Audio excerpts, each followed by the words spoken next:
Papa. Hindi ka po ba talaga pwedeng sumama sa akin sa Leyte? Kasal ko po yun, Pa. Parang ang pangit po kung kahit po isa sa inyo ni Mama wala po sa araw na yun. Justin anak, alam mo naman na may sakit ang mama mo. Hindi siya pwedeng bumiyahe ng malayo at mapapagod siya. Baka imbis na mag-enjoy tayo sa kasal nyo, bigla natin siyang isugod sa ospital. Di, pabantayan po natin si Mama kay Tita Maricel. Masyadong malaking abala yun sa Tita Maricel mo. Lalo na't 1 week ka sa Leyte. Saka, may anak din ang tita mo, hindi ba? Nakakahiya naman sa kanya. Basta ganito na lamang. Isama mo na lang dito sa bahay si Rachel pagkagaling niyo sa Leyte. Aba, ikakasal na lang kayo, hindi pa namin siya nakikilala ng mama mo. Sige po, sasabihin ko na lang po sa kanya. Tapos dito po kami sa bahay mag-i-stay na mas matagal bago ko po siya dalhin doon sa bahay na pinapagawa ko para sa aming dalawa. Sigurado po ako na masosurprise siya kasi hindi niya alam na nagpapagawa ko ng bahay namin. Aba, ang bilis naman talaga ng panahon, no? Dati naglalaro ka lamang sa labas. Ngayon, ikakasal ka na, Justin, anak. Napangiti si Justin sa sinabing yun ng tatay niyang si Fredo. Sinabi na lang niya na kailangan pa niyang i-check ang mga dadali niya sa pagpunta sa Leyte para maputol na ang pag-uusap nila ng kanyang ama. Ayaw niya kasing maiyak dahil alam niya na doon yun hahantong kapag nagpatuloy ang pag-uusap nila. Nang lumabas si Fredo sa kwarto ni Justin, ay sinimulan lang tignan ni Justin ang laman ng kanyang maleta. Siniguro niya na meron siyang sapat na damit sa 1 linggong pananatili niya sa bahay ni na Rachel kasama ang pamilya nito.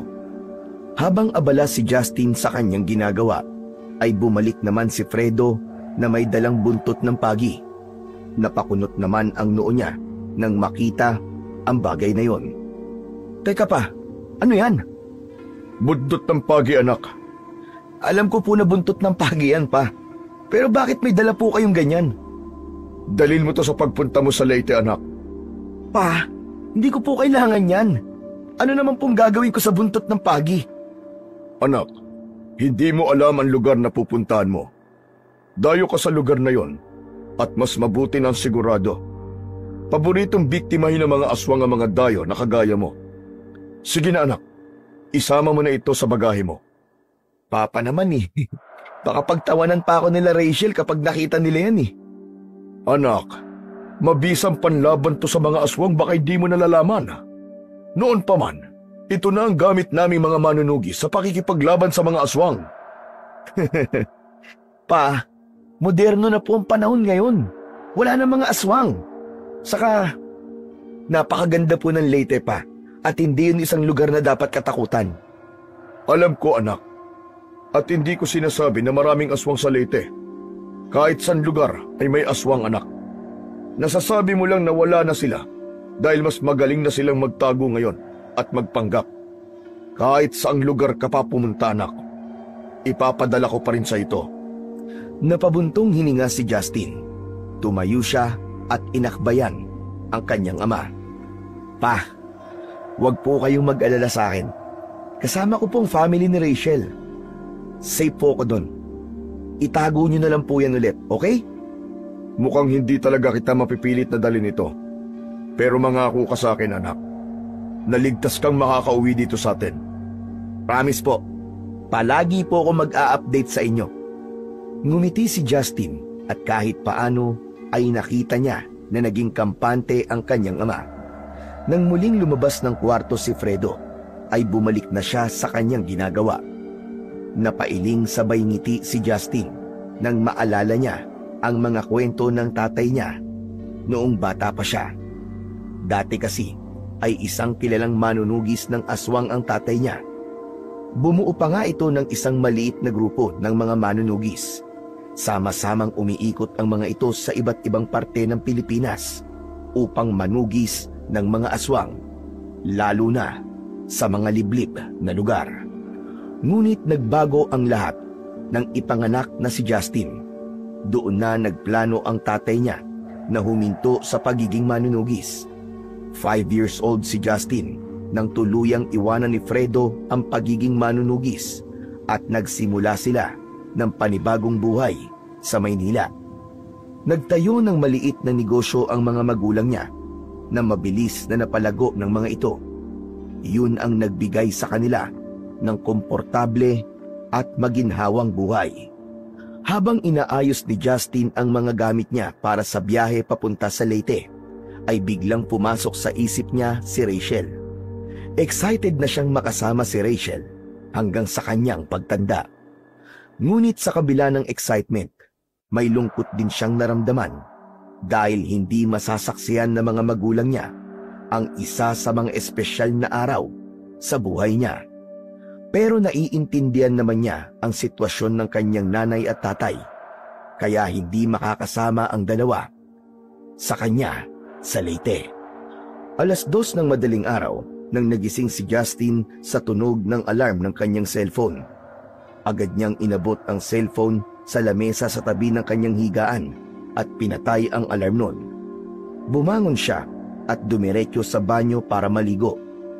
Pagkatapos maligo, nagbihis siya ng komportabling polo at maong. Tinernohan niya yon ng puting rubber shoes. Lumabas si Justin ng kwarto na dala ang kanyang maleta.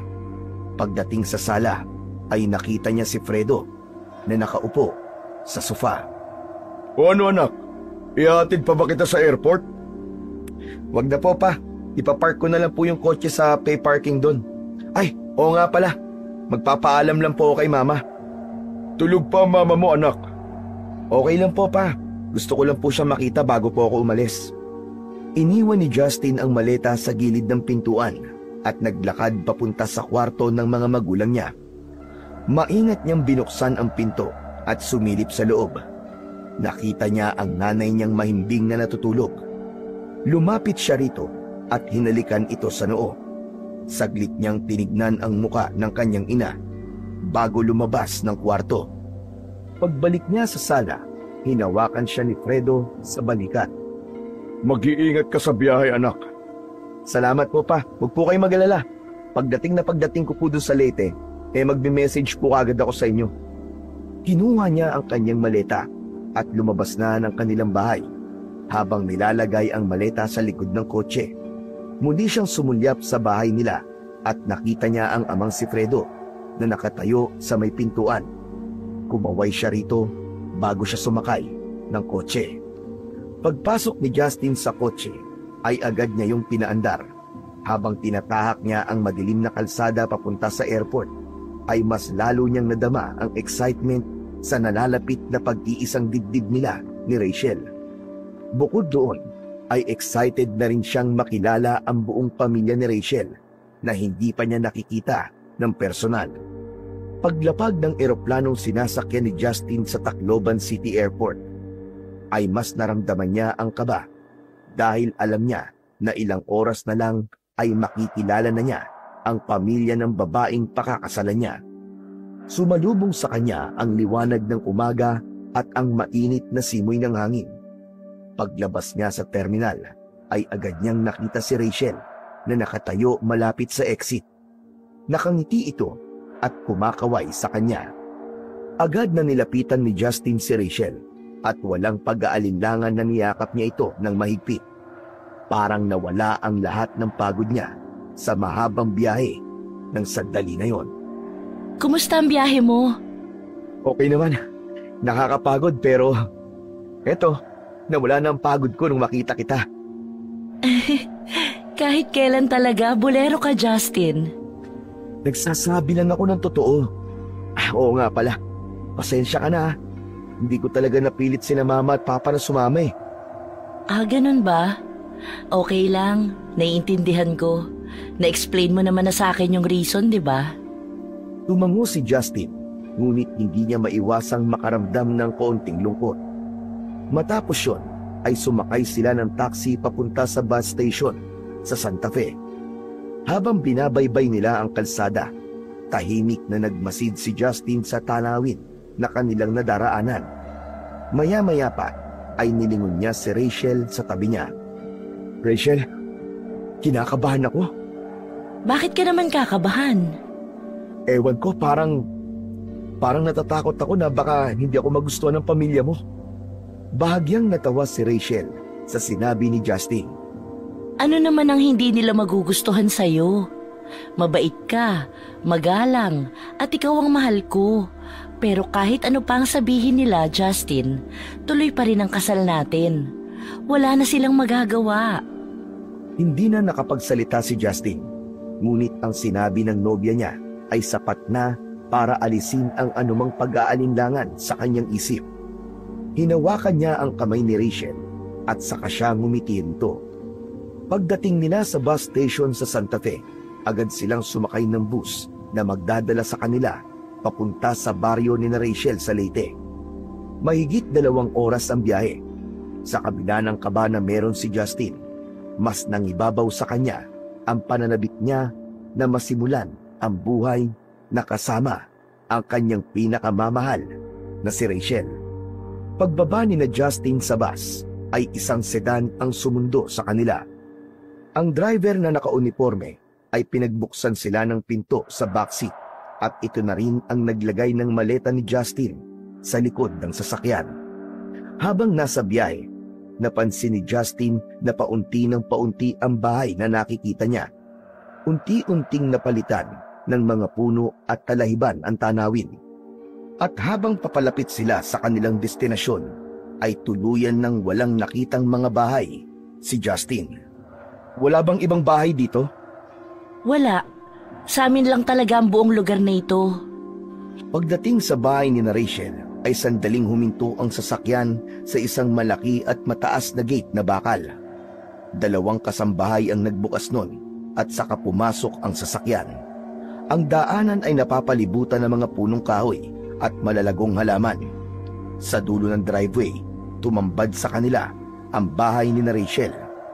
3 palapag ang bahay at parang mansyon sa laki. Meron yung malalaking bintana at terrace. Sa harap ay may isang malaking fountain. Bumaba na sina Justin at Rachel sa sasakyan. Hindi napigilan ni Justin ang igala ang paningin sa paligid ng may kasamang pagkamangha. Wow! Hindi ko akalain na ganito pala kayo kayaman.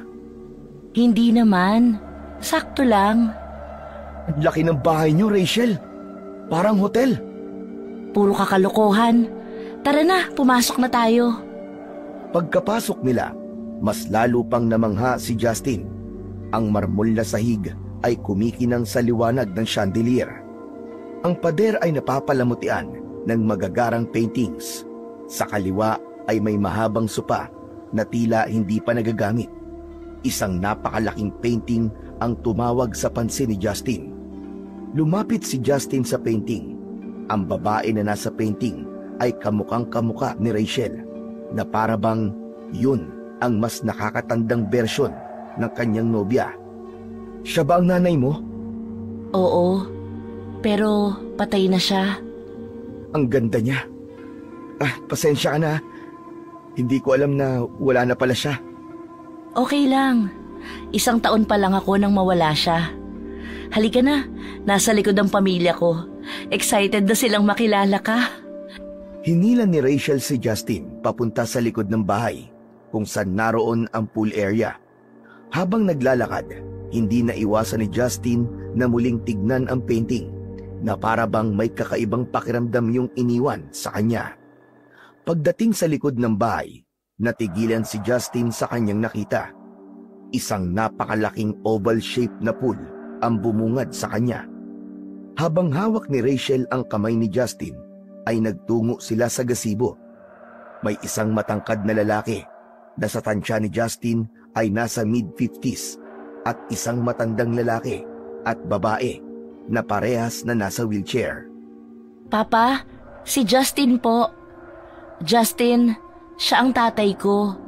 Si Ramon. Ikaw pala si Justin.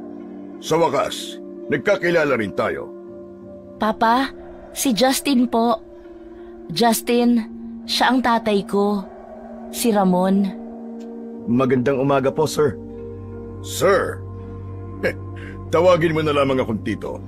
At pagkatapos ng kasal niyo ng anak ko, pwede mo na akong tawagin Papa.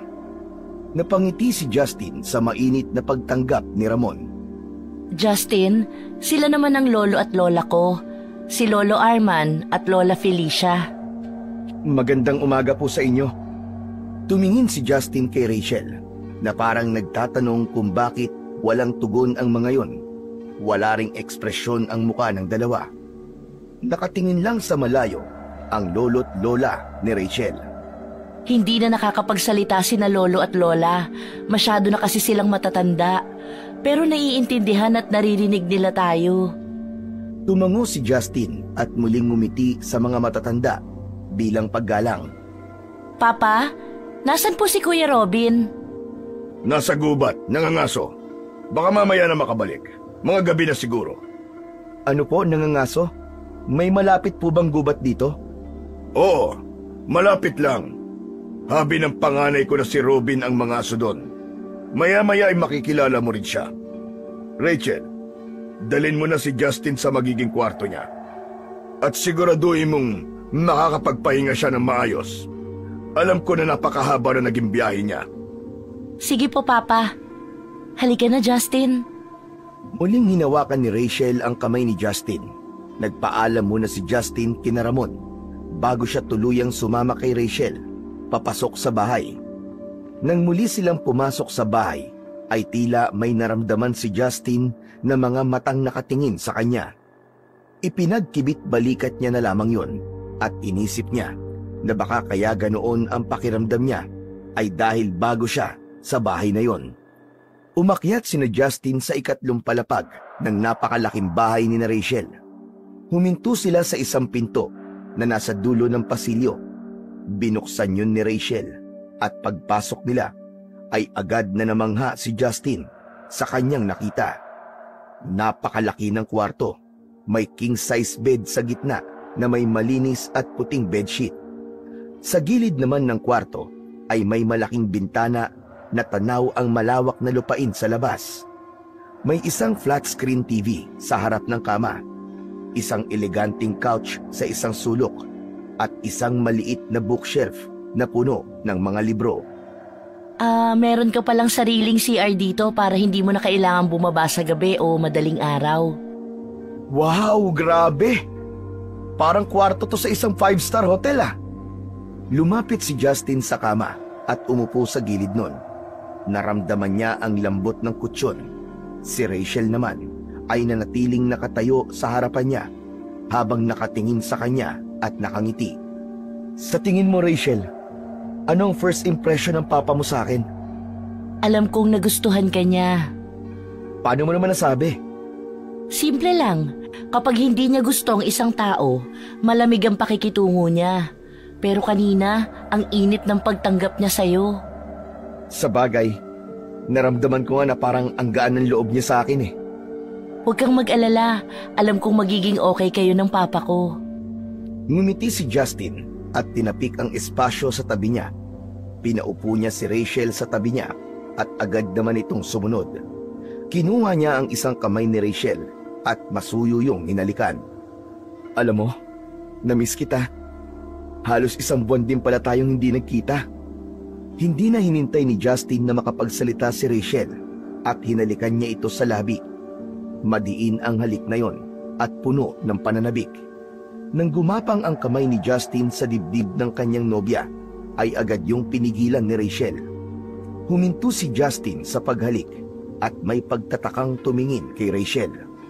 Justin, pagkatapos na ng kasal. Hindi ba pwedeng unahin na natin to? Hindi na ako makapaghintay na maging akin ka ng tuluyan eh. Gigil na ako sa'yo. Isang araw na lang naman eh. Konting tiis na lang. Tumayo si Rachel, inayos ang buhok at ngumiti kay Justin. Magpahinga ka na. Magkita tayo mamaya sa hapunan. Naglakad na si Rachel palabas ng kwarto. Matapos nitong maisara ang pinto, ay humiga si Justin sa malaki at malambot na kama. Napatingin siya sa kisame at pumikit. Isang araw na lang at mapapangasawa na niya si Rachel. Napangiti siya habang dama ang excitement para sa araw na yon.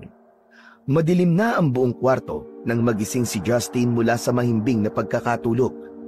Agad siyang bumangon at dumiretso sa banyo upang maghilamos. Pagkatapos ay nagpalit siya ng komportableng damit. Isang simpleng polo shirt at shorts ang sinuot niya bago bumaba mula sa ikatlong palapag. Habang pababa ng hagdan ay naaamoy niya ang mabangong halimuyak ng pagkain. Pagdating niya sa dining area, nakita niya ang isang malaki at eleganteng dining table. Naroon na si Mang Ramon at nakaupo. Si Rachel naman ay tumutulong sa mga kasambahay sa pag-aayos ng mga pinggan at pagkain. Nang makita siya ng kanyang nobya ay ngumiti ito ng matamis sa kanya. Oh, tamang-tama ang gising mo, Justin. Kakain na tayo. Halika na, maupo ka na. Gumanti naman ng ngiti si Justin at naupo. Nalula siya sa dami ng pagkain na nasa kanyang harapan. Merong roast turkey, lamb chops na may rosemary, isang malaking tray ng creamy truffle pasta, grilled salmon na may lemon butter sauce, garlic butter shrimp at iba't iba pang uri ng salad. Sa gitna ng mesa ay may cheesecake, chocolate mousse at fruit tart para sa dessert. Ang bawat putahe ay mukhang inihanda ng isang profesional na chef. Wow! Grabe talaga! Ganito ba talaga ang dinner nyo dito? Ang dami namang pagkain at mukhang masasarap lahat. Hindi naman. Naghanda lang talaga kami kasi unang dinner mo dito. Siyempre, special ka eh. Grabe, hindi na sana kayo nag-abala. Nakakahiya tuloy. Ngumiti lang si Rachel at umupo sa tabi ni Justin. Rachel, iha. Nasaan na Kuya Robin mo? Bago pa makasagot si Rachel, ay pumasok ang isang lalaki. Matangkad ito at may matikas na tindig. Seryoso ang mukha nito. Nakasuot ito ng itim na polo shirt na fit sa malapad na dibdib nito. At ang mga mata nito ay matalim at tila sinusuri ang lahat sa paligid. Umupo ang lalaki sa tapat ni Justin at doon napansin ni Justin ang tingin nito. Mabigat at malamig na parang tumatagos sa kanyang kaluluwa. Bigla siyang nakaramdam ng kaba kahit walang sinasabi ang lalaki. Kuya, si Justin nga pala, fiancé ko. Justin, siya ang Kuya Robin ko. Si Robin ay tumingin kay Justin, ngunit hindi nagsalita. Tumangulang ito ng bahagya. Makalipas ang ilang sandali, ay nagsimula na silang maghapunan. Habang kumakain, sinubukan ni Justin na mag-enjoy sa masasarap na putahe na nasa kanyang harapan. Ngunit hindi niya maiwasang mapansin si Robin. Paminsan-minsan, nahuhuli niya itong nakatingin sa kanya at ang mga tingin nito ay matalim. Bagamat tila malamig ang pakikitungo ni Robin sa kanya, ay sinikap ni Justin na umaktong normal at makisali sa usapan ni Rachel at Ramon tungkol sa nalalapit nilang pagpapakasal ng kanyang nobya. Pagkatapos ng hapunan, naglakad si Justin papunta sa pool area. Tahimik ang paligid. Isang malalim na paghinga ang pinakawalan niya.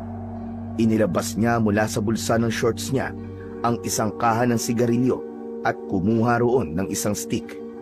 Sinindihan niya yon gamit ang lighter at marahang humithit. Naramdaman niya ang pagkalma ng kanyang dibdib matapos ang ilang beses na pagbuga niya ng usok. Maya-maya pa, naramdaman niya na may palapit sa kanya. Paglingon niya, ay nakita niya si Rachel na papalapit. Nang malapitan siya nito, ay mabilis nitong kinuha ang sigarilyo mula sa kamay ni Justin at itinapon yun sa simento. Hindi ba sinabi ko na sa iyong tumigil ka na sa paninigarilyo? Rachel, sinusunod naman kita eh. Pero paunti-unti, hindi naman talaga madaling tumigil kaagad eh. Alam ko, pero ang sabi mo sa akin nun, tumigil ka na sa paninigarilyo. May problema ba, Justin? Alam ko na kapag naninigarilyo ka, ay may iniisip ka o kaya kinakabahan ka. Napansin ko lang kasi kanina, parang hindi ako gusto ng kuya mo. Sandaling natahimik si Rachel, saka ngumiti ng bahagya. Si Kuya Robin? Ganon talaga yun. Tahimik lang talaga siya at hindi sanay makihalubilo sa ibang tao. Hindi eh. Iba talaga yung tingin niya sa akin kanina. Parang galit siya sa akin. Kahit ngayon lang kami nagkita. Huwag mo nang isipin yon.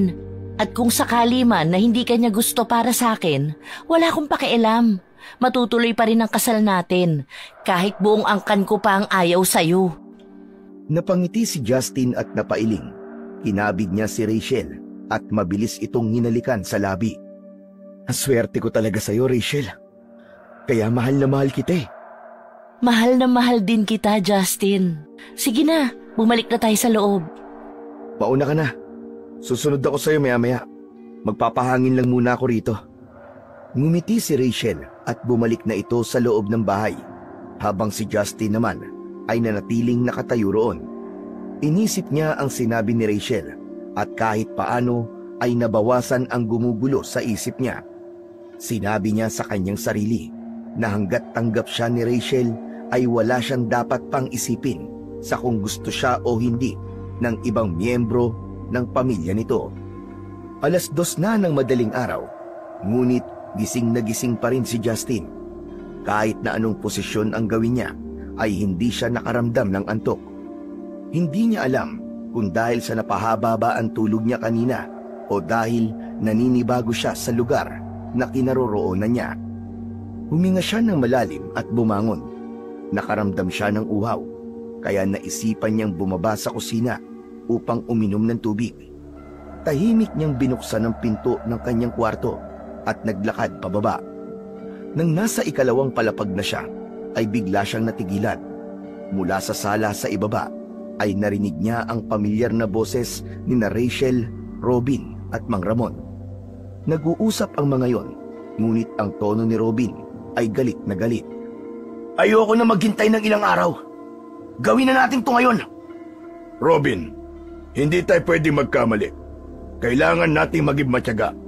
Kapag nagpadalos-dalos tayo, baka tayo ang mapahamak. Tama si Papa. Kapag hinintay natin ang tamang oras, mas ma-enjoy natin ang lahat.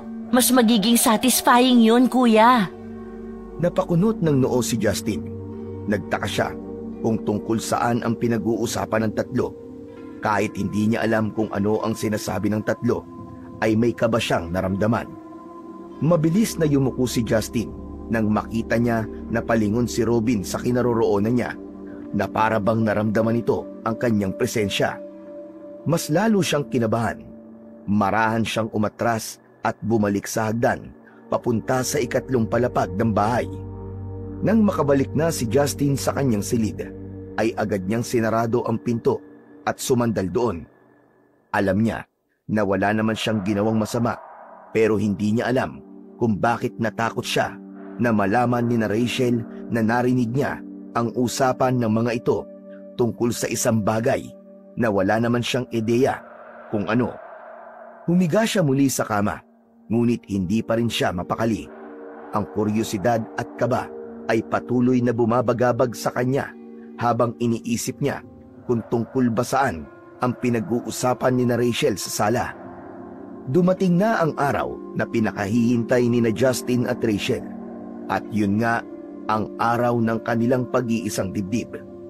Mula sa 2nd palapag ng bahay ay tanaw ni Justin ang harapan ng mansyon na ngayon ay mala fairy tale sa ganda ang dekorasyon. Napapalibutan ng mga garland ng sariwang bulaklak ang buong mansyon. Sa gitna naman ng malawak na lupa sa harapan ay naroon ang altar na dinisenyuhan ng mga puting rosas. Maya-maya pa ay bumaba na si Justin at agad na nagsimula ang seremonyas ng kasal.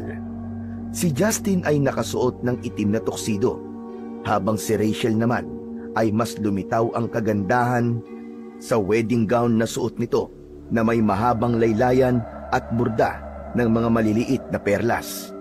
Ang seremonyas ay maayos na tapos at nagsimula ng kumain ang mga bisita.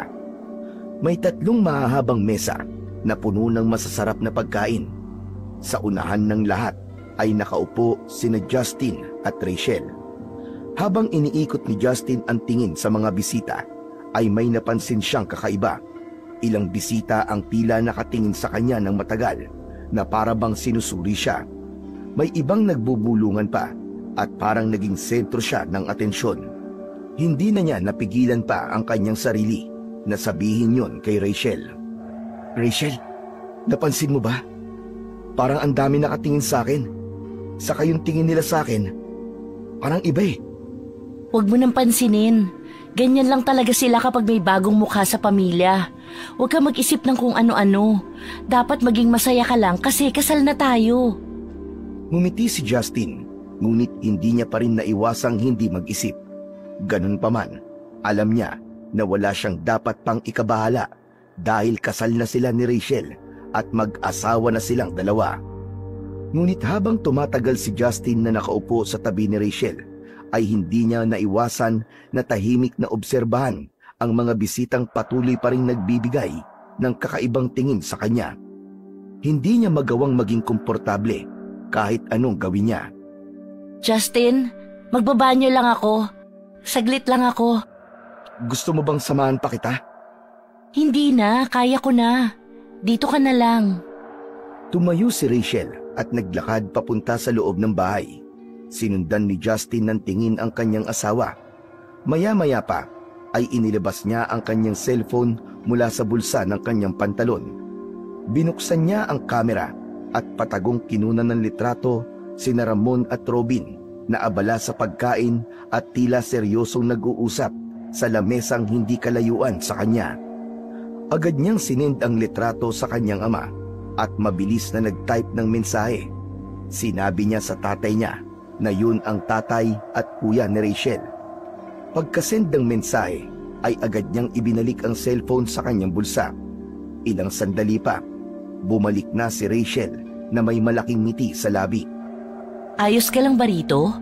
Parang tahimik ka masyado. Sino naman kasi ang kakausapin ko dito? Sa bagay, hayaan mo, mamaya ipapakilala kita sa mga kaibigan at kamag-anak namin. Ngumiti si Justin. Naupo na si Rachel sa tabi niya. Nagpatuloy ang araw na yon na pilit nilalabanan ni Justin ang hindi maipaliwanag na pakiramdam. Habang abala ang lahat sa kasiyahan, nagdesisyon siyang isantabi muna ang nararamdaman at ituon ang sarili kay Rachel at sa kanilang espesyal na araw. Kinagabihan, masayang naglakad sina Justin at Rachel papunta sa kwarto ni Rachel. Magkahawak ang kanilang mga kamay. Dama ni Justin ang labis na pananabik. Sa wakas ay dumating na ang gabi na pinakahihintay niya. Ang gabi kung kailan maaangkin na niya si Rachel. Pagkapasok nila sa kwarto ay agad na isinara ni Justin ang pinto. Lumapit siya kay Rachel. Hinawakan niya ang kamay nito at tumingin ng diretso sa mga mata nito. Hindi mo alam kung gaano ko katagal tong hinintay, Rachel. Ako rin, Justin. Pero ano? Uminom muna tayo ng wine para mas maging espesyal ang gabing ito. Bahagyang napangiti si Justin, bagamat naroon ang maliit na pagkadismaya sa kanyang isip. Naglakad si Rachel papunta sa mesa sa gilid ng kwarto. Naroon ang isang bote ng mamahaling wine na halatang inihanda para sa gabi nilang yon. Katabi noon ang 2 wine glass. Maingat na binuksan ni Rachel ang bote at nagsali ng wine sa mga baso. Pagkatapos ay iniabot nito ang isa kay Justin. Para sa maraming taon na pagsasama natin, Justin. At para sa maraming anak na bubuuin nating 2. Sabay nilang itinaas ang kanilang mga baso at nag-toast. Matapos yun, dahan-dahan nilang ininom ang kanilang wine habang hindi inaalis ang tingin sa isa't isa. Pagkatapos nilang ubusin ang laman ng kanilang baso, muling nilapag ni Rachel ang baso sa mesa. Si Justin naman ay lumapit dito at hinawakan ito sa bewang. Marahan niya itong kinabig palapit sa kanya. Hinalikan niya si Rachel sa labi. Isang banayad ngunit puno ng pananabik na halik. Ihihiga na sana ni Justin si Rachel sa kama, ngunit bigla siyang nakaramdam ng kakaibang pagkahilo. Umikot ang buong paligid at unti-unti niyang naramdaman na tila nawalan siya ng kontrol sa sarili niyang katawan. Justin, okay ka lang ba? Rachel, parang... Sinubukan ni Justin na magsalita, ngunit tila naging mabigat ang kanyang dila. Ang kanyang mga tuhod ay nanghina at bago pa man niya matapos ang kanyang sasabihin, ay bumagsak na siya sa malamig na sahig ng kwarto. Hindi niya na nalaman ang mga sumunod na nangyari dahil nawalan na siya ng malay. Kinaumagahan, nang magising si Justin, ay agad niyang naramdaman ang pananakit ng kanyang ulo. Pakiramdam niya ay binibiyak yun sa gitna. Bahagya niyang minasay ang kanyang sentido habang sinusubukang alalahanin ang nangyari kagabi. Paglingon niya sa kanyang kaliwa ay nakita niya si Rachel na mahimbing na natutulog sa kanyang tabi. Tumingin si Justin sa ilalim ng kumot at nanlaki ang mga mata niya nang makita niya na wala siyang saplot sa katawan. Biglang gumalaw si Rachel at nang magising ito ay isang matamis na ngiti ang pinakawalan nito. Good morning. Rachel, ano nangyari kagabi? Ang huli ko kasing naalala ay bigla akong nahilo at pagkatapos, wala na akong matandaan. Tumawa ng mahina si Rachel at umupo sa kama. Hinatak nito ang kumot para takpan ang sarili. Well, may nangyari sa ating dalawa kagabi. And let me just say, you were impressive, Justin. Ha? Teka, paano nangyari yun? Hindi ko naman natatandaan. Gino-joke mo lang yata ako eh. Gusto mo bang ikwento ko pa ng detalyado sa'yo kung ano ang mga ginawa mo sa akin? Namula si Justin at mabilis na umiling. Sige na, huwag na. Hindi na kailangan. Tumawa ulit si Rachel. Tumayo na ito sa kama at kinuha nito ang robe na nakasabit sa gilid ng aparador. Isinuot nito yon at tumingin kay Justin. Sige na, bumangon ka na. Malapit na ang oras ng breakfast. May sasabihin pa sana si Justin pero hindi niya na nasabi dahil naglakad na si Rachel papunta sa banyo. Naiwan si Justin sa kama na nakatulala at patuloy na naguguluhan. Pilit niyang binalikan ang mga nangyari kagabi, ngunit wala talaga siyang maalala. Napahawak siya sa noo at napabuntong hininga. Inalis na lang niya ang isipin na yon at pinaniwalaan na lang niya ang sinabi sa kanya ng kanyang asawang si Rachel. Makalipas ang ilang sandali, ay bumaba na sina Justin at Rachel upang magtungo sa dining area. Pagdating nila roon, ay nakaupo na sina Ramon at Robin. Nasa dulo ng lamesa si Ramon habang abala sa pagbabasa ng dyaryo, samantalang si Robin naman ay tahimik na nakaupo. Agad nang ngumiti si Mang Ramon nang makita ang bagong kasal. Good morning! Ayos! Mukhang maganda ang gising nyo. Ang saya ko pa rin hanggang ngayon. Napakaganda ng kasal nyo kahapon. Kaya nga po, Papa. Salamat po kasi halos ikaw nang nag-asikaso ng lahat. Wala yon, anak. Hindi naman ako papayag na hindi ka maging masaya sa araw ng kasal mo. O sige na, maupo na kayo ni Justin para makakain na tayo.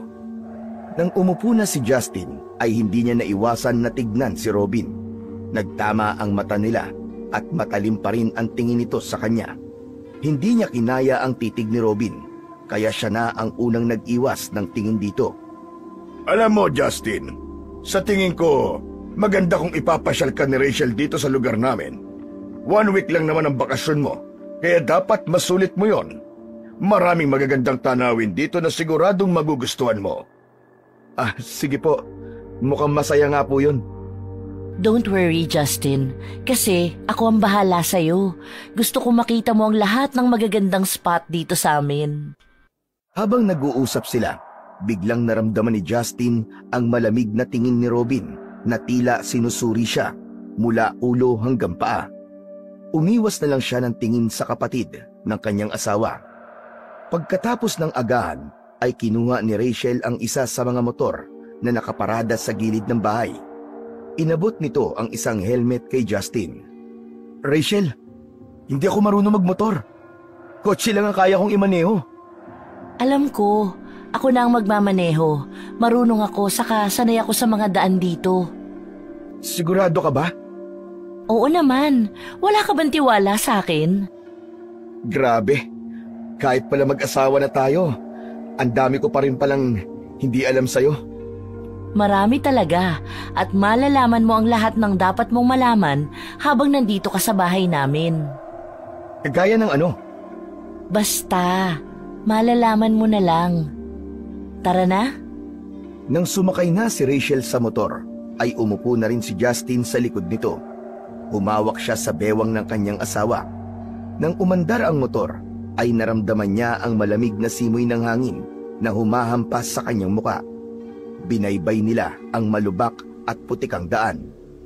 Makalipas ang halos kalahating oras, ay inihinto na ni Rachel ang motor at ayon dito ay kailangan na nilang maglakad para makapunta sa pupuntahan nila.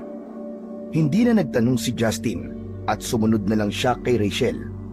5 minuto silang naglakad bago nila narating ang isang pababang daan na puro bato. Dahan-dahan nilang tinahak ang matarik na daan. Nang makarating sila sa ibaba, bumungad kay Justin ang isang napakagandang falls.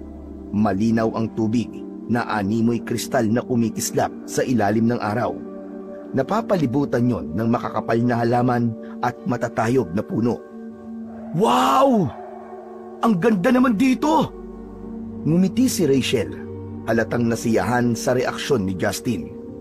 Sabi ko sa'yo magugustuhan mo dito. Walang ganito sa Manila. Agad na inilabas ni Justin ang kanyang cellphone. Kinuwanan niya ng litrato ang falls mula sa iba't ibang anggulo bago lumapit kay Rachel at tumabi sa kanya. Nag-selfie sila at ang falls ang kanilang background. Ipopost sana ni Justin ang pictures sa kanyang social media account pero wala siyang nakuwang signal. Nako, bakit walang signal dito? Wala talagang signal dito. Maswerte na kung makakakuha ka ng kahit isang bar. Ay nako, sige na nga. At least, may memory tayo sa pagpunta natin sa lugar na to. Saka ko na to i-upload kapag may signal na. Matapos yun, ay hinubad na nila ang kanilang mga sapatos at nagbabad sa malinis at malamig na tubig. Nagharutan at nagtawanan sila na parang mga batang naglalaro. Pagkaraan ng ilang minuto, umupo sila sa gilid ng talon upang magpahinga. So, ano bang plano mo? Saan mo gustong tumira tayo? Well, sa Manila muna siguro. Pero kung gusto mo, pwede naman tayo maghanap ng bahay na tahimik at malapit sa probinsya. Gusto ko rin ng tahimik na lugar, pero ayoko ng sobrang malayo sa lahat. Ilan ba ang gusto mong anak? Siguro 2 lang. Ikaw?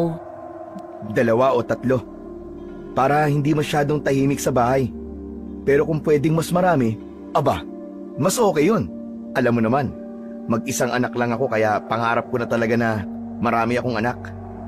Habang nag-uusap sila, hindi sinasadyang natabig ni Rachel ang cellphone ni Justin na nakapatong sa tabi nila at nahulog yun sa tubig. Agad na tumalon si Justin at sinisid ang kanyang cellphone sa ilalim ng tubig. Nang may ahon niya yon, ay basang-basa na yon at hindi na gumagana. Justin, sorry! Hindi ko sinasadya! Okay lang. Pagbalik ko sa Manila, bibili na lang ako ng bago. Sorry talaga. Ang clumsy ko kasi. No ka ba, wag mo nang isipin yon. Mas mahalaga naman ang moments na ganito. Itong cellphone, mapapalitan pa ito. Pero yung oras na magkasama tayo, ay hindi. Maya-maya ay nagpatuloy silang magbabad sa malamig na tubig. Sa sandaling yon, ay nakalimutan ni Justin ang agam-agam niya tungkol sa tila hindi magandang impresyon ni Robin sa kanya. Sa mga sumunod na araw, sinamahan ni Rachel si Justin sa iba't ibang magagandang lugar sa lugar na yon.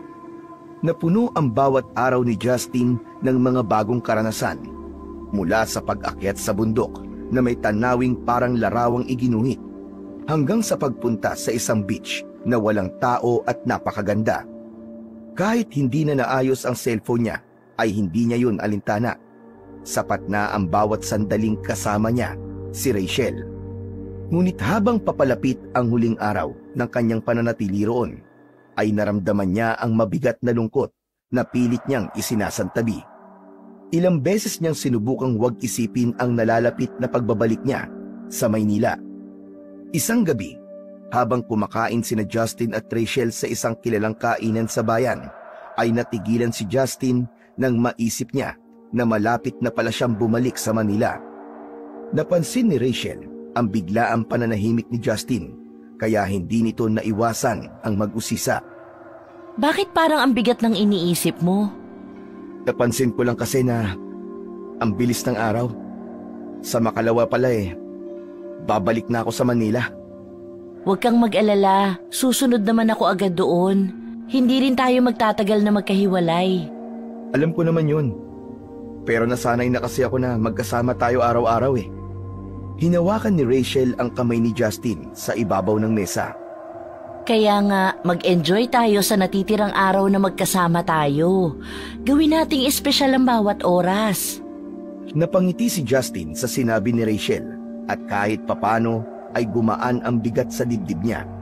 Tumango siya, saka muling kumuha ng pagkain. Sa kabila ng lungkot, naisip niya na tama si Rachel. Kailangan nilang sulitin ang bawat sandali na magkasama sila. Sumapit na ang huling gabi ni Justin sa bahay ni Rachel. Ang hapunan sa gabing yun ay espesyal dahil puno ang lamesa ng masasarap na putahe. Ngunit sa kabila ng masasarap na pagkain, ay tahimik silang lahat habang kumakain. Labis na nagtaka si Justin dahil sanay siya na palagi silang nagkikwentuhan ni Rachel at Mang Ramon habang kumakain. Isa pang ipinagtaka niya ay naroon ang lolo at lola ni Rachel na noon lang sumalo sa kanila sa pagkain. Matapos kumain, tumayo si Mang Ramon at sumenyas sa mga kasambahay. Linisin niyo na ang lamesa. Agad na tumalima ang mga kasambahay. Inalis na mga ito ang lahat ng mga nasa lamesa at walang itinirang kahit ano. Bukas na pala ang alis mo, Justin. Opo, tanghali po ang flight ko kaya dapat po madaling araw pa lang po makaalis na po ako rito. Pero nakakatiyak ka ba na makakabalik ka sa pamilya mo? Ano pong ibig niyong sabihin? Sa gabing ito, maglalaro tayo, Justin. Magtatago ka sa kahit saang parte ng bahay.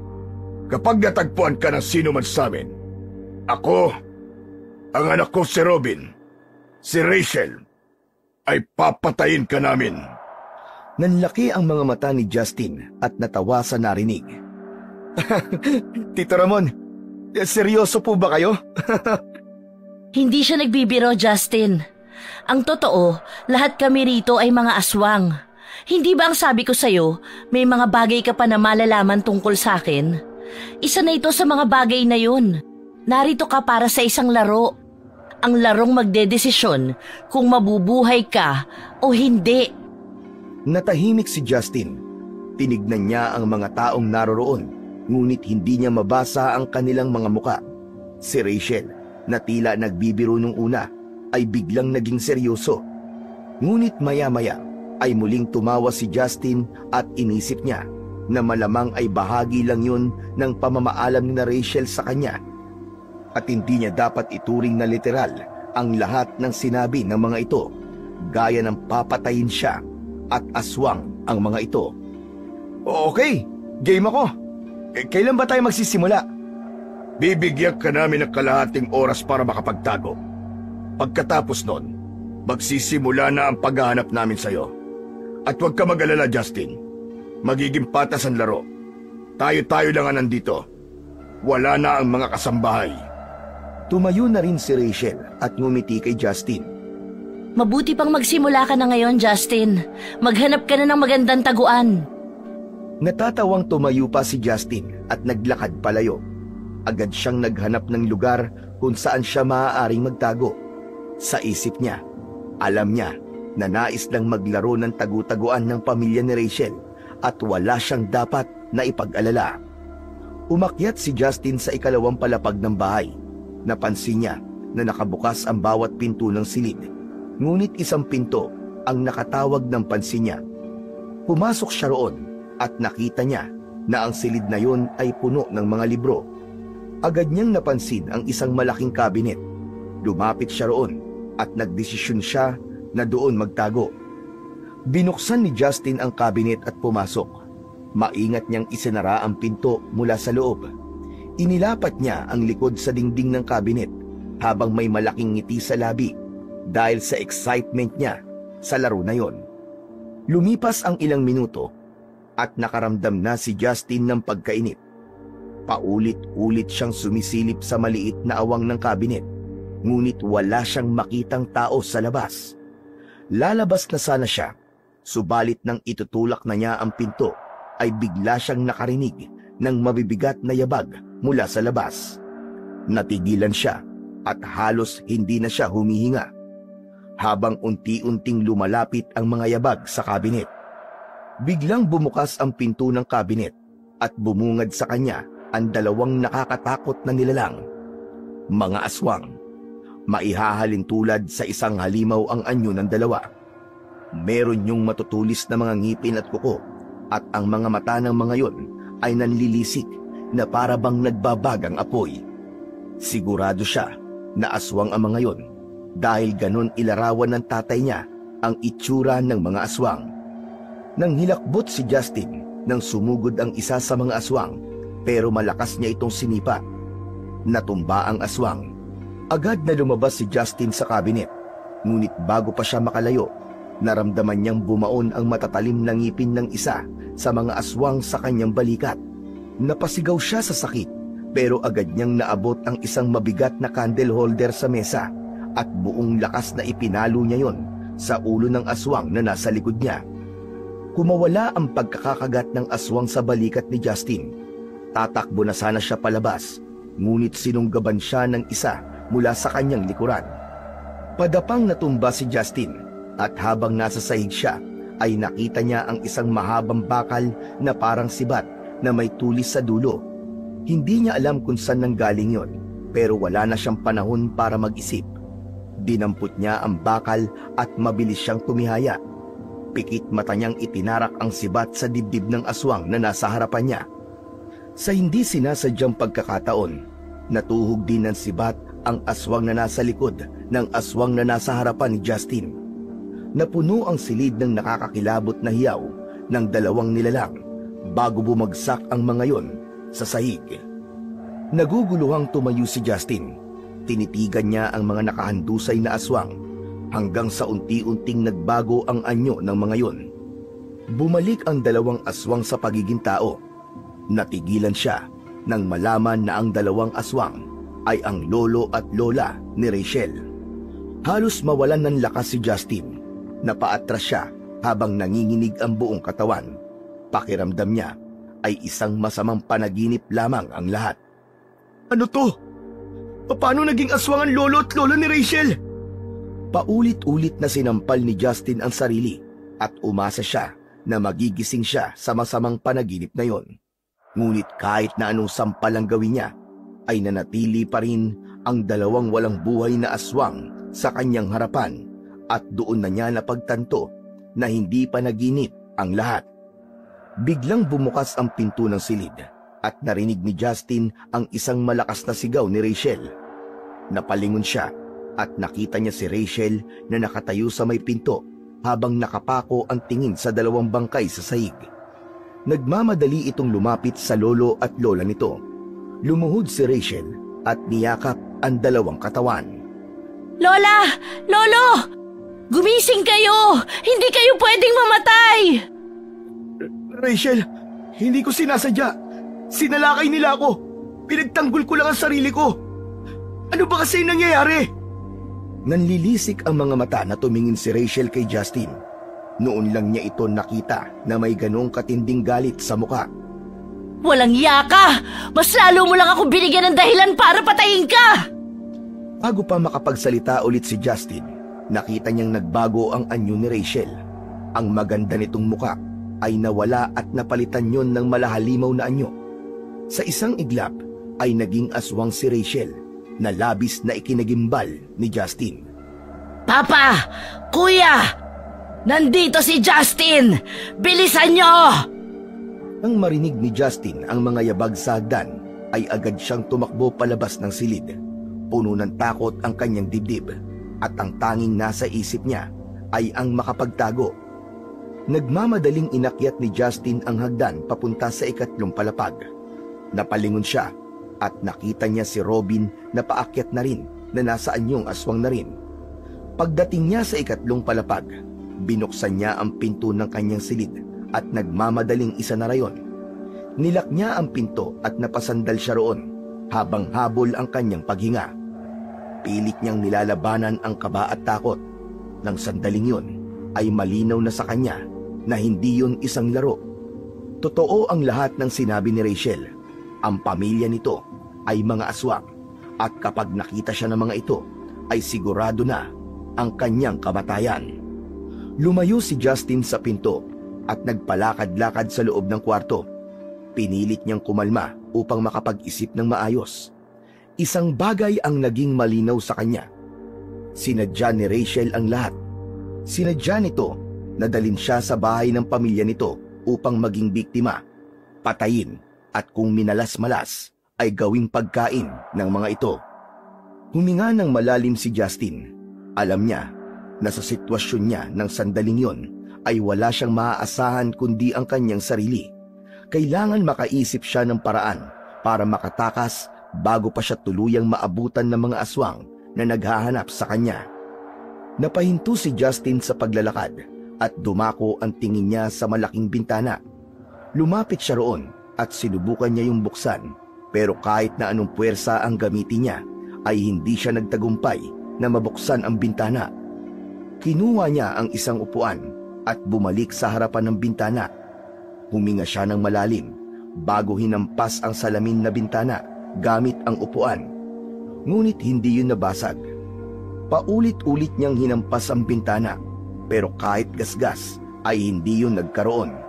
Hanggang sa naputol na lang ang isang paa ng upuan ay hindi pa rin nabasag ang salamin. Nanghihinang binitiwan ni Justin ang upuan.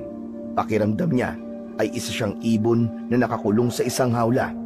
Ganun pa man, inisip niya na kung nais niyang mabuhay at makauwi sa mga magulang niya, ay hindi siya dapat panghinaan ng loob.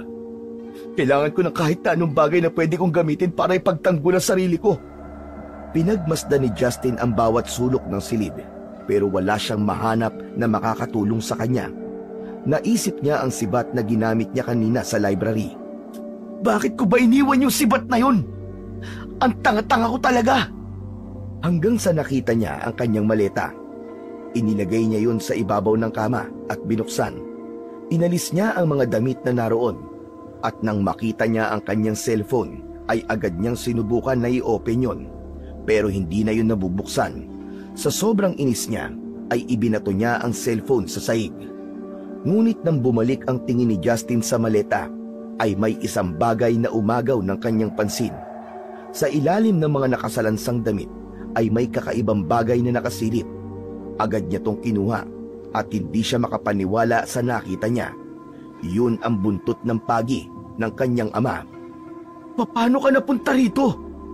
Sa pagkakataon na yon, ay naisip ni Justin na baka habang tulog siya nung gabi, bago ang kanyang pag-alis, ay pasimple yung inilagay ng kanyang ama sa kanyang maleta.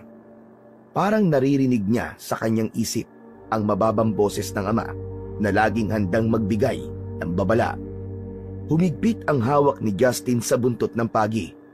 Alam niya na mabisa yung panlaban sa mga aswang ayon sa kanyang ama na isang dating manunugis.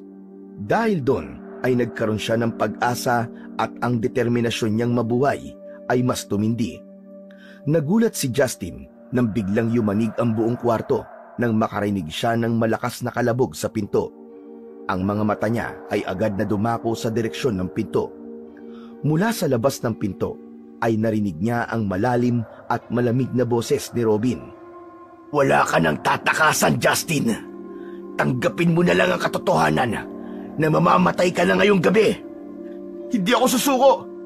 Hindi ako papayag na basta na lang mamatay nang hindi lumalaban. Ano bang kasalanan ko sa inyo? Bakit nyo ginagawa sa akin to? Hindi mo na kailangan malaman ang dahilan dahil mamamatay ka na rin naman. Patuloy ang malakas na pagbangga ni Robin sa pinto. Naramdaman ni Justin ang malamig na pawis sa kanyang noo.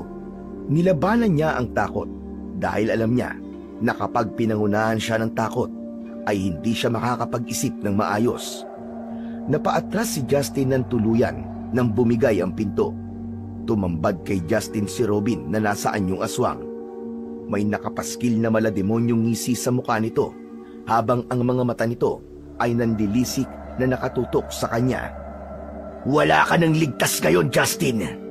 Ako ang nakahanap sa'yo, kaya ako ang dapat na pumatay sa'yo.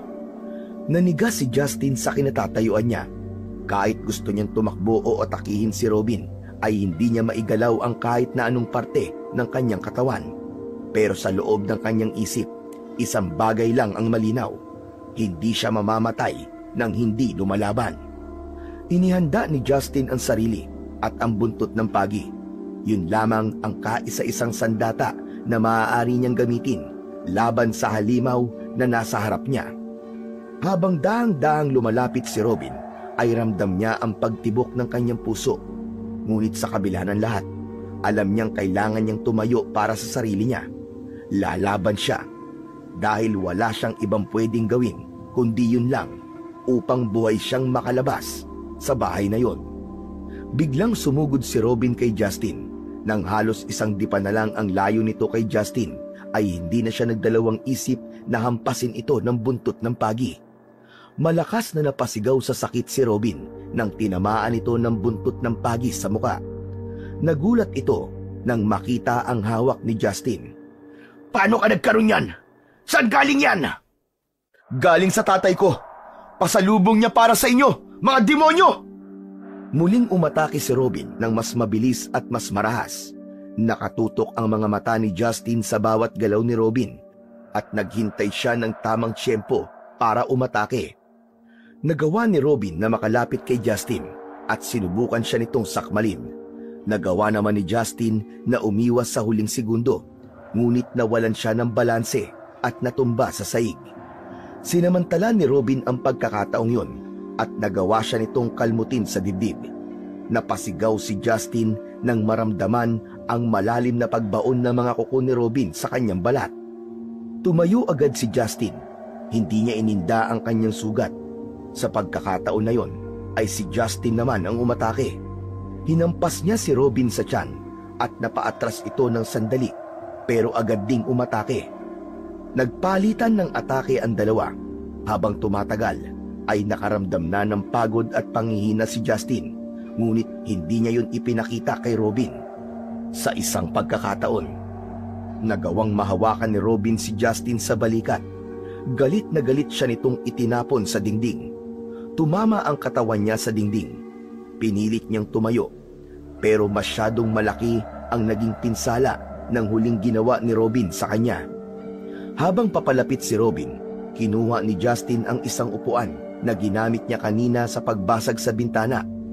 Ibinato niya yon kay Robin, pero sinalag lang ito ng braso nito.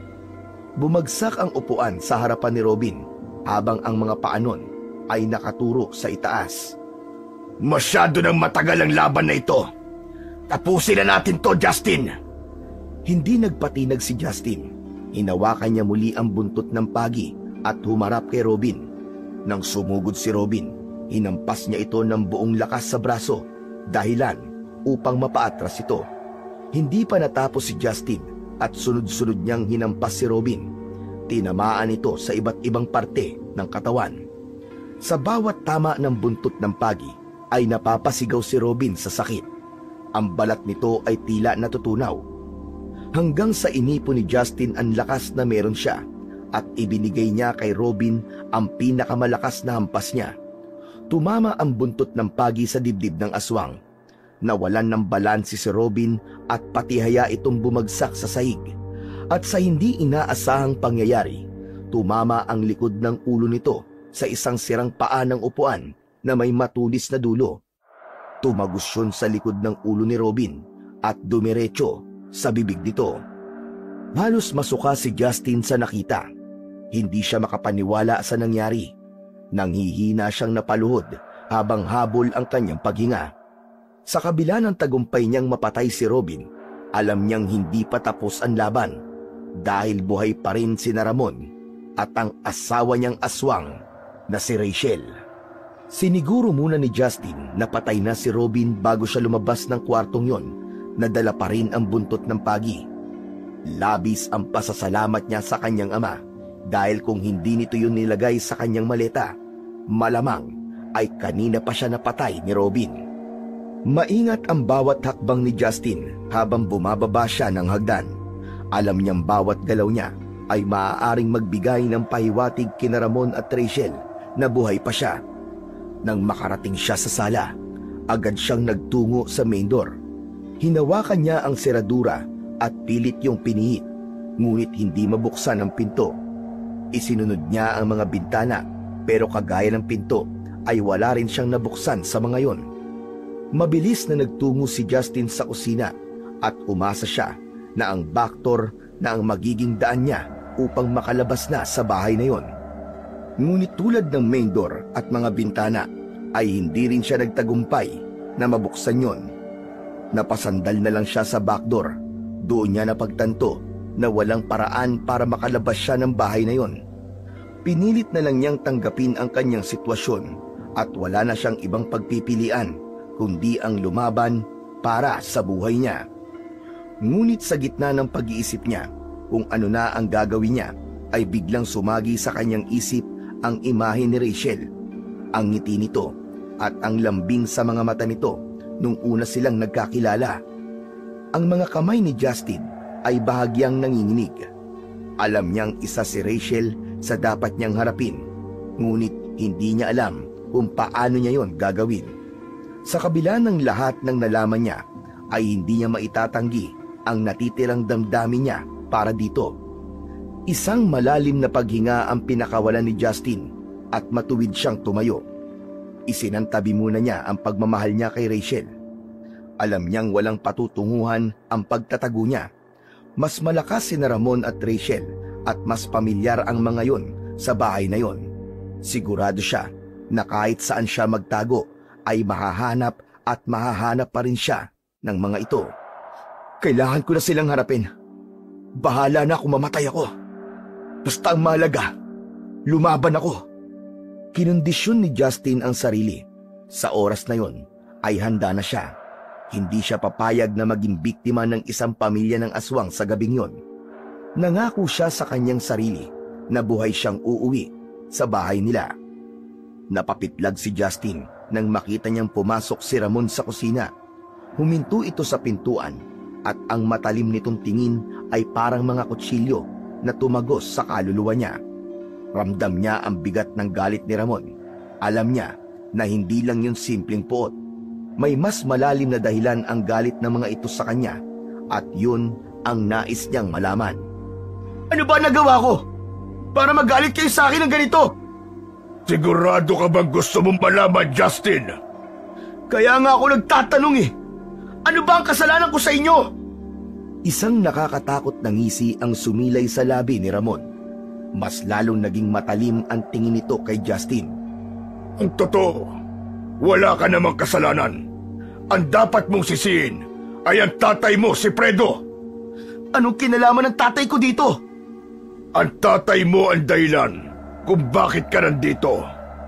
Pinatay niya ang asawa ko dahil sa isa tong aswang. Tinanggalan niya kami ng pagkakataon na magkaroon ng isang buong pamilya. Pinagplanuhan naming lahat ito mula sa pagkakakilala niyo ni Rachel hanggang sa pagdala niya sa iyo dito. Lahat ng yun ay para makaganti kami, para pagbayarin ang tatay mo sa ginawa niya sa amin. Kapag pinatay ka namin, mararamdaman niya ang sakit na naramdaman namin nung pinatay niya ang asawa ko. Sigurado akong ginawa lang ng tatay ko ang tama. Siguro, may dahilan siya kung bakit pinatay ang asawa mo. Wala akong pakialam kung anong dahilan niya. Nagkamali siya ng aswang na pinatay. At ngayon, ikaw ang magbabayad sa pagkakasala niya. Sa mismong harapan ni Justin ay mas naging halimaw palalo si Ramon.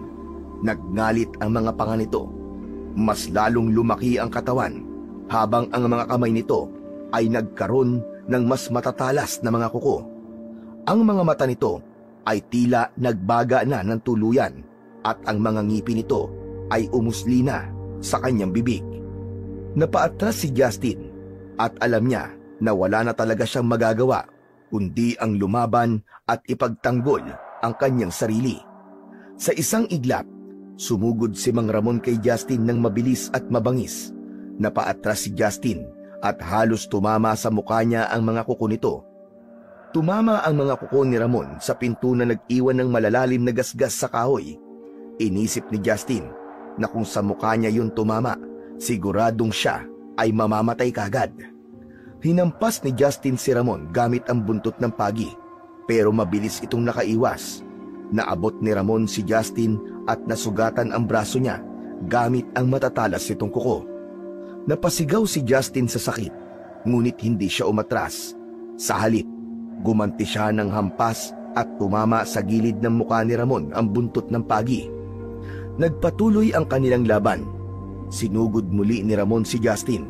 Hindi nakaiwas si Justin at tinamaan siya ng suntok sa tiyan. Napaluhod siya ng dahil sa sakit at sinamantala yon ni Ramon upang sugatan ang kanyang balikat. Tumulo ang dugo ni Justin sa sahig ng kusina, ngunit hindi niya binitiwan ang kanyang armas. Pakiramdam ni Justin ay hindi nauubusan ng lakas si Mang Ramon. Sa isang pagkakataon, sinunggaban ni Mang Ramon si Justin at binuhat siya saka ibinagsak sa lamesa ng kusina. Napaigik si Justin, ngunit bago pa makalapit si Ramon dito, hinampas niya ito ng malakas sa muka gamit ang buntot ng pagi. Napaatras si Ramon at bahagyang napaluhod. Sumigaw ito sa labis na galit.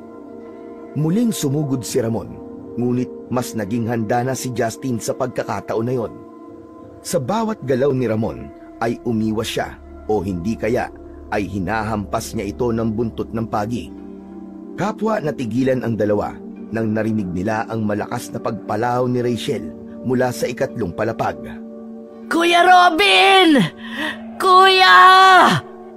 Nanlaki ang mga mata ni Ramon at napatingin ito kay Justin. Anong ginawa mo kay Robin? Anong ginawa mo sa anak ko? Pinatay ko siya. Kung hindi ko ginawa yon, ay ako mamamatay. Walang hiya ka. Wala kang pinagkaiba sa ama mo. Papatayin kita! Papatayin kita! Malakas na sumigaw si Ramon. Mas lalong naramdaman ni Justin ang galit na kumawala kay Ramon ng sandaling yun. Tumindi lalo ang kaba niya dahil alam niya na sa pagkakataon na yun ay mas nagkaroon ng dahilan si Ramon na paslangin siya. Mabilis na sumugod si Ramon at sa bilis nito ay hindi na nagawang makaiwas pa ni Justin. Sinunggaban siya ni Ramon at naramdaman niya ang pagbaon ng mga kuko nito sa magkabilaan niyang braso. Kasunod nun ay buong puwersang kinagat ni Ramon ang balikat ni Justin. Halos napaluhod siya sa labis na sakit dahil pakiramdam niya ay tumagos sa kanyang buto ang mga pangil ng aswang. Napasandal si Justin sa lababo habang nagpupumiglas mula sa pagkakahawak ni Ramon sa kanya. Sa gilid ng kanyang mata ay napansin niya ang lagayan ng mga kutsilyo. Habang abala si Ramon sa pagkagat kay Justin, ay pilit niyang inabot ang lagayan ng mga kutsilyo. Kinuha niya ang pinakamahabang kutsilyo at mahigpit yung hinawakan. Buong puwersa niya yung itinarak sa likod ni Ramon. Naramdaman ni Justin ang pagkawala ng mga ngipin ni Ramon sa balikat niya. Napaatras ito. Hindi na sinayang pa ni Justin ang pagkakataon na yon. Hinawakan niya ang ulo ni Ramon at ginilitan niya ang leeg nito. Tumilamsik ang dugo ni Mang Ramon sa sahig at sa mukha ni Justin bago bumagsak ang katawan nito sa sahig. Nanghina si Justin matapos ang laban niya kay Mang Ramon. Itinapon niya ang kutsilyo sa sahig. Napaupo siya sa sahig habang nakatingin sa walang buhay na katawan ni Mang Ramon na bumalik na sa pagiging tao. Sa pagkakataon na yon, alam niya na malapit nang matapos ang laban na yon. Si Rachel na lamang ang natitira, ngunit duda pa rin siya kung kaya ba niya itong patayin gaya ng ginawa niya sa kapatid at tatay nito. Maya-maya pa ay may narinig si Justin na mga yabag mula sa hagdan sa itaas ng bahay. Alam niya na si Rachel yon, at dahil hindi pa niya alam kung kaya niyang harapin si Rachel, ay naisip niya na magtago muna. Napansin niya ang isang pinto sa gilid ng kusina. Dati pa niyang nakikita ang pintong yun, ngunit wala siyang ideya kung ano ang nasa loob nun. Nilapitan ni Justin ang pinto at binuksan yun. Isang makipot na hagdan pababa ang bumungad sa kanya. Sa ibaba ay may malamlam na ilaw na sapat lang upang makita niya kung ano ang nasa kanyang harapan. Alam ni Justin na kung hindi siya kikilos kagad ay maaabutan siya ni Rachel. Kaya kahit hindi siya sigurado sa kung anong meron sa ibaba ng hagdan, ay pumasok na siya at mabilis na isinarado ang pinto. Nagsimula na siyang bumaba sa hagdan na gawa sa makapal na uri ng kahoy. Pagdating niya sa ibaba, isang mahabang pasilyo ang bumungad sa kanya. Napapagitnaan yon ng mga pader na gawa sa lumang bato. Ang pasilyo ay parang walang katapusan, ngunit kailangan niyang magpatuloy. Sinimulang tahakin ni Justin ang pasilyo hanggang sa napahinto siya nang narinig ang malakas na palahaw ni Rachel mula sa kusina. Papa! Walang iya ka, Justin! Magtago kang mabuti dahil papatayin kita! Ang sigaw na yon ay puno ng galit, sakit at pangako ng paghihiganti. Muling nagpatuloy si Justin sa paglalakad sa pasilyo habang kinakapa niya ang magkabilaang pader sa pag-asang meron dong nakatagong lagusan palabas ng bahay. Habang patuloy na tinatahak ni Justin ang mahabang pasilyo, naramdaman niyang mas naging malamig ang hangin.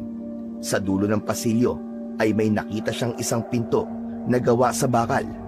Malaki yun at mukhang napakatibay na para bang sinadyang gawing hadlang sa sinumang nais makapasok sa silid na nasa likod ng naturang pinto. Wala nang ibang mapupuntahan si Justin, kaya lumapit siya sa pinto. Itinulak niya ang pinto gamit ang lahat ng lakas niya at unti-unting bumukas ang pinto na yon. Agad na sumalubong sa kanya ang isang nakakasulasok na amoy. Amoy yon ng tila nabubulok na karne. Napapikit siya at halos masuka sa tindi ng alingasaw. Sumilip siya sa loob, ngunit napakadilim. Kinapa niya ang dingding sa tabi ng pinto at umasa siya na may makikita siyang switch. At hindi nga siya nagkamali dahil naramdaman ng mga daliri niya ang switch na agad niyang pinindot. Bumaha ang liwanag sa loob ng silid na yon at tumambad kay Justin ang tanawin na tuluyang naging dahilan para bumaliktad ang sikmura niya. Ang silid ay puno ng mga katawan ng mga tao na naaagnas. May mga nakabitin sa dingding at mga nakalapag sa malamig na sahig na bato. Ang ilan ay kalansay na, habang ang iba naman ay nasa pabulok pa lamang. Doon na tuluyang napagtanto ni Justin na ang pamilya ni Rachel ay talagang pumapatay ng mga tao. Kaya hindi rin niya nasisi ang tatay niya kung bakit ito pinatay ang asawa ni Mang Ramon noon. Habang pinagmamasdan niya ang silid na yon, biglang nanlamig ang kanyang pakiramdam. Napatingin siya pabalik sa pasilyo. Alam niyang hindi magtatagal ay makikita na siya ni Rachel. Lumabas na si Justin ng silid na yon dahil hindi niya nakaya ang tanawin doon. Humarap siya sa pasilyo at nagdesisyon na umalis na sa lugar na yon. Ngunit nanlaki ang kanyang mga mata nang makita niya si Rachel na nasa anyong aswang na naglalakad papalapit sa kanya. Huminto ito ilang di pa lamang ang layo sa kanya. Rachel, parang awa mo na. Ayokong labanan ka. Hindi kita kayang patayin. Mahal kita, Rachel. Isipin mo ang lahat ng pinagdaanan natin. Alam kong mahal mo ako. Mahal? Hindi kita mahal at kailanman ay hindi kita minahal. Ang mga alaala at ang mga salitang sinabi ko sa'yo, lahat ng iyon ay pagpapanggap lang. Ginawa ko ang lahat para dalhin ka rito, sa lugar na ito, kung saan magbabayad ka sa ginawa ng tatay mo sa nanay ko. Rachel, hindi totoo yan. Alam kong mahal mo ko. Naramdaman ko yun. Ngunit sa halip na sumagot, isang mabangis na sigaw ang pinakawalan ni Rachel. Bigla itong sumugod kay Justin habang ang kanyang kuko ay nakaumang na parang mga talim. Wala nang nagawa si Justin kundi ang umatras pabalik sa silid ng mga bangkay. Mabilis niyang itinulak ang pinto upang isarado. Ngunit mabilis siyang napigilan ni Rachel. Buong lakas nitong itinulak ang pinto, kaya napaatras si Justin. Nawalan siya ng balanse at napahiga siya sa tumpok ng mga naaagnas na bangkay. Mabilis na pumasok si Rachel at umibabaw kay Justin. Maigpit nitong hinawakan ang magkabila ang braso ni Justin, habang ang mga kuko nito ay bumaon sa kanyang balat. Sa kabila ng sakit, ay pilit na nagpumiglas si Justin, ngunit hindi niya magawang makawala. Hindi kita mapapatawad, Justin! Pinatay mo ang tatay ko! Pinatay mo si Kuya Robin! Isusunod na kita sa kanila! Bago pa makasagot si Justin, biglang sinakmal ni Rachel ang leeg niya gamit ang matatalim nitong ngipin. Napasigaw si Justin sa labis na sakit. Ngunit sa kabila ng lahat, buong lakas niyang sinubukang makawala. Nagtagumpay siyang maitulak si Rachel palayo sa kanya gamit ang kanyang mga tuhod.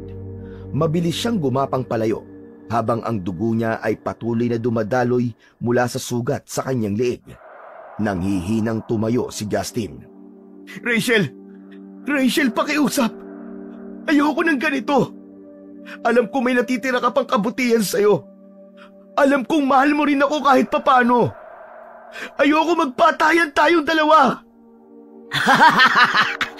Tigilan mo na ang ilusyon mo, Justin.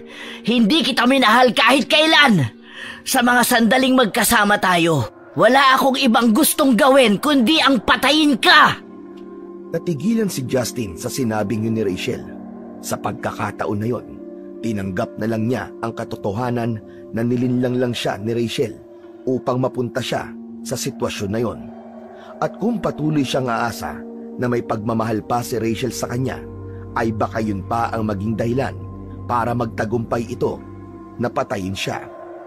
Muling umatake si Rachel at mabilis nitong sinugod si Justin gamit ang matatalas nitong mga kuko. Agad naman na umiwas si Justin at muntik pa siyang mawalan ng balanse. Rachel! Rachel, pakiusap! Huwag mong gawin to! Hindi mo kailangan gawin to! Ngunit tila bingi si Rachel sa kanyang mga pakiusap. Muling umatake si Rachel at muling umiwas si Justin. Sa gitna ng laban, nabitiwan niya ang buntot ng pagi. Nagmadali siyang yumuko upang damputin yon. Ngunit biglang sumugod si Rachel at hinila ang kanyang braso upang pigilan siya na makuha ang kanyang sandata. Diretsong tinignan ni Justin si Rachel. Sa mga mata nito, Rachel, hindi kita kayang saktan. Alam kong may natitira ka pang kabutihan sa'yo. Hindi ka ganito, Rachel. Hindi ka ganito. Alam kong hindi ikaw ito. Ngunit sa halip na sumagot, isang mabangis na sigaw ang isinagot ni Rachel. Malakas siya nitong itinulak at nang tumingin si Justin sa likod niya, ay nakita niya na naroon ang nakabukas na pinto. Tumakbo siya papunta ron, pero bago pa siya makalabas, ay nahawakan na siya ni Rachel sa braso. Hinila siya nito pabalik at ibinilibag siya nito sa dingding. Ang katawan ni Justin ay tumama sa isang matigas na pader at agad siyang bumagsak sa sahig. Sinubukan niyang tumayo, pero dahil sa lakas ng paghampas niya sa pader, ay hindi na niya maigalaw ang kahit na anong parte ng kanyang katawan. Marahang lumapit si Rachel kay Justin. Huminto ito sa may paanan niya. Marahan itong yumuko, habang ang mukha nito ay puno ng puot. Rachel! Rachel, pakiusap! Tigilan mo na to! Tingnan mo ako sa mga mata, Justin. Gusto ko na ang mukha ko ang huli mong makikita bago ka mamatay. Hindi nakapagsalita si Justin. Pakiramdam niya ay yun na ang kanyang katapusan. Ang kanyang mga mata ay puno ng luha habang nakatitig kay Rachel. Marahan na isinaksak ni Rachel ang matutulis itong kuko sa tiyan ni Justin. Napahiyaw sa labis na sakit si Justin nang maramdaman niya ang pagbaon ng mga kuko ni Rachel sa kanyang katawan. Halos mawalan na ng ulirat si Justin sa tindi ng sakit. Ngunit inisip niya ang kanyang mga magulang. Alam niya na labis na masasaktan ng mga yon kapag namatay siya. Kaya kahit wala na siyang pag-asang mabuhay ng sandaling yon, ay humiling pa rin siya sa Diyos ng himala. Hanggang sa nanlaki ang mga mata ni Justin nang biglang pumasok sa silid na yon ang kanyang ama na si Fredo. Meron itong tangan na matalas na itak. Inakala niya na imahinasyon niya lang ang lahat, kaya bahagya siyang napangiti. Anong iningiti-ngiti mo dyan? Ang gusto ko ay masaktan ka! Magmakaawa ka sa akin, Justin! Mabilis na lumapit si Fredo sa kanila at tumayo ito sa likod ni Rachel na wala pa rin kaalam-alam sa pagdating ng ibang tao sa silid na kanilang kinaroroonan. Pakawalan mo ang anak ko! Halimaw! Nagulat si Rachel nang marinig ang malakas na sigaw ni Fredo. Agad itong humarap, ngunit wala na itong nagawa nang itaas ni Fredo ang hawak nitong itak at dumapo yun sa gilid ng leeg ni Rachel. Bumaon ng malalim ang talim ng itak. Paulit-ulit na tinaga ni Fredo ang leeg ng aswang hanggang sa tuluyang humiwalay ang ulo nito sa katawan. Bumagsak ang walang buhay na katawan ni Rachel sa sahig. Nang hilakbot si Justin sa kanyang nasaksihan, halos mawalan siya ng ulirap habang nakatingin sa walang ulo na katawan ni Rachel. Wala pa ring tigil ang pag-agos ng luha sa kanyang mga mata. Yumukod ang ama niyang si Fredo at mahigpit na niyakap si Justin. Hindi pa rin alam ni Justin kung ano ang sasabihin niya matapos ang lahat ng nangyari. Anak, tumingin ka sa akin. Tapos na. Ligtas ka na. Pero Papa, si Rachel po. Patawarin mo ko kung kinailangan ko siyang patayin, anak. Pero ginawa ko lang ang tama. Hindi mo na siya maililigtas. Isa siyang aswang at kahit anong sabihin mo sa kanya ay hindi kanya pakikinggan dahil wala siyang ibang nasa isip kundi ang patayin ka. Sa kabila ng mga sinabi ni Fredo, nanatiling magulo ang isip ni Justin. Hindi niya magawang sisihin si Fredo, ngunit hindi rin niya maitanggi ang sakit ng pagkawala ni Rachel. Walang anumang salita ang lumabas mula sa bibig ni Justin. Nanatili siyang nakayakap kay Fredo at umasa siya na kahit papano ay may mahanap siyang kapanatagan sa gitna ng sakit at lungkot na nararamdaman niya. Hindi na muna niya inisip kung paanong naroon ang kanyang ama dahil hindi pa niya kayang iproseso ang samot-saring emosyon na lumukob sa buo niyang pagkatao ng sandaling yon. Nang tuluyan ng kumalma si Justin, ay inalalayan siya ni Fredo upang makatayo. Bagamat nangihina pa siya at masakit pa rin ang buo niyang katawan, ay pilit niyang iniyakbang ang kanyang mga paa habang patuloy na nakaalalay si Fredo sa kanya. Magkasamang tinahak nila Justin at Fredo ang mahabang pasilyo at inakyat nila ang hagdan palabas ng basement. Dumiretso sila sa sala at nagtaka si Justin nang makitang nakabukas ang main door. Tuluyan na silang lumabas ng bahay ni Rachel. Nanlaki ang mga mata ni Justin nang makita niya ang mga walang buhay na katawan ng mga kasambahay ni Rachel na nasa anyong aswang pa rin. Umupo muna sila sa hagdan na nasa harapan ng bahay habang ang araw ay unti-unting sumisilip sa silangan. Pa, ikaw ba ang pumatay sa kanila? Oo, anak. Hinarangan nila ako nang dumating ako kanina. Hindi nila ako tinantanan hanggang sa makuha akong susi sa isa sa kanila. Kaya nagawa ko makapasok sa loob. Mabuti na lang at hindi pa uli ang lahat ng dumating ako. Pero pa, paano niyo po nalaman na kailangan ko po ng tulong? Huminga ng malalim si Fredo bago sumagot. Nung magpadala ka sa akin ng litrato ni Ramon at Robin, agad ko nakilala si Ramon. Si Ramon ang asawa ng aswang na napatay ko noon. Pumapatay sila ng mga tao. Napakarami nilang naging biktima noon, kaya hinanap ko sila. Pero nung nagkaengkwentro kami, ang asawa lang niya napatay ko. Nakatakas si Ramon. Pero bago siya tumakas, nagbanta siya na maghihiganti siya sa akin. Alam kong darating ang araw na gagawin niya ang sinabi niya. Pero hindi ko akalaing sa ganitong paraan. Kaya na malaman ko kung sino ang tatay ni Rachel, alam ko na kagad na nasa panganib ka. Ngayon pa, naiintindihan ko na ang lahat. Kaya agad akong bumiyahe papunta rito, anak. Pero nahirapan akong hanapin ang bahay na ito ni Ramon. Kaya natagalan pa ako. Pasensya ka na, anak. Sana'y mas maaga ako nakarating para hindi na humantong ang lahat sa ganito. Wala po kayong dapat naihingi ng pasensya, Papa. Ang importante po ay buhay tayo. Nailigtas niyo pa rin po ako. Si Mama nga po pala. Sino pong kasama niya sa bahay? Pinabantayan ko muna siya sa Tita Maricel mo.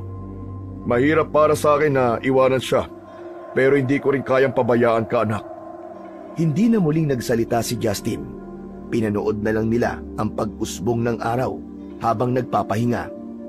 Ngunit sa isipan ni Justin, alam niyang kahit tapos na ang laban, hindi basta-basta mawawala ang marka ng trahedya na yon sa kanyang buhay.